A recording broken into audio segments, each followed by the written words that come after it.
दरम्यान शिवसेना प्रमुख बाळासाहेब ठाकरेंनी आपल्या अखेरच्या भाषणात उद्धव ठाकरे आणि आदित्य ठाकरे यांना सांभाळण्याचं भावनिक आवाहन केलं होतं। शिंदेचे आमदार किरण पावसकरांनी हाच धागा पकडत वादग्रस्त भाष्य केलंय। त्यामुळे थेट बाळासाहेबांच्या आवाहनालाच पावसकरांनी लक्ष केल्यानं संताप व्यक्त होतोय। एकीकडे बाळासाहेबांच्या नावाचा वारसा शिंदेची शिवसेना सांगते, मात्र त्यांच्याच विचारांवर घाला घालण्याचं काम केलं जातं असा संतप्त सुरू म्हणतोय।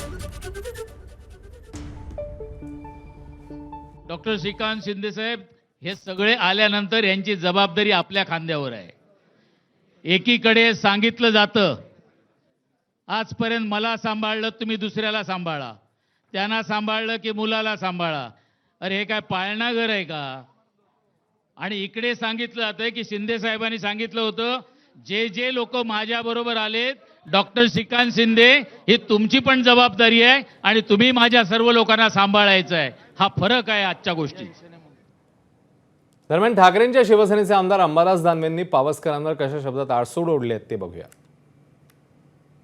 तर आपल्या एक्स पोस्टमध्ये दानवे म्हणतात, किरण पावसकर नावाचा कोण्या तीनपाट टवाळखोर माणसाने हिंदुहृदय सम्राट बाळासाहेबांच्या वक्तव्याची टिंगल केली, तीही व्यासपीठावर सो कॉल्ड शिवसैनिक म्हणवणाऱ्या लोकांच्या गराड्यात। राजकारण गेलं चुलीत, हा आमच्या दैवतावर बोलतो एकनाथ शिंदेजी अमित शहांबद्दल। तो असा बोलला असता तर तुम्हाला चालले असते का? खाल्ल्या ताटात घाण करणाऱ्याने माफी मागावी। आराध्य दैवताच्या शब्दाची टिंगल खपवून घेतली जाणार नाही, वेळ पडली तर हिशेब चुकता होईल, असं एक्स पोस्टमध्ये अंबादास दानवे म्हणतात। हॅशटॅग खाल्ल्या, हॅशटॅग मिठाला, हॅशटॅग न जागणारे अशी एक्स पोस्ट त्यांनी केली।